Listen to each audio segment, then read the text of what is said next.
BRS Warangal సభలో ముఖ్యమంత్రిపై మాజీ మంత్రి కేటీఆర్ చేసిన వ్యాఖ్యలను ప్రభుత్వ విప్లు విజయరామరావు ఎన్ఎం శ్రీనివాసరెడ్డి ఖండించారు.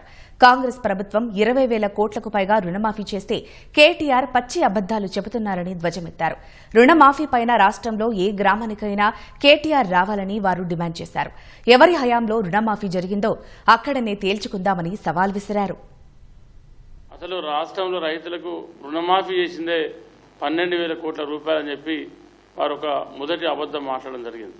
ఈ రాష్ట్రంలో రైతులకు 20,000 కోట్ల పైచీలకు 25 లక్షల పైచీలకు రైతులకు ఏకకాలంలో రైతు రుణమాఫీ చేసి తిరిగి మళ్ళీ రైతులను రుణాలు తీసుకునే విధంగా చేసింది కాంగ్రెస్ ప్రభుత్వం. ఆనాటి మీ ప్రభుత్వంలో 2014 నుంచి 18 కానీ 2018-23 మధ్యలో కానీ మీరు రైతులకు 2014 లక్ష రూపాయల రైతు రుణమాఫీ చేస్తామని చెప్పి రైతులను మోసం చేసింది మీరు.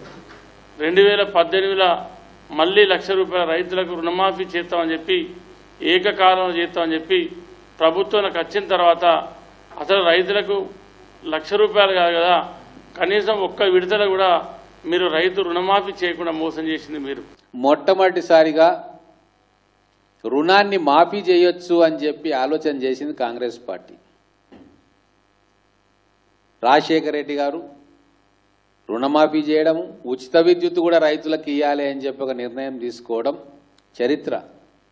మేము మీకు అక్షరాలు నేర్పిస్తే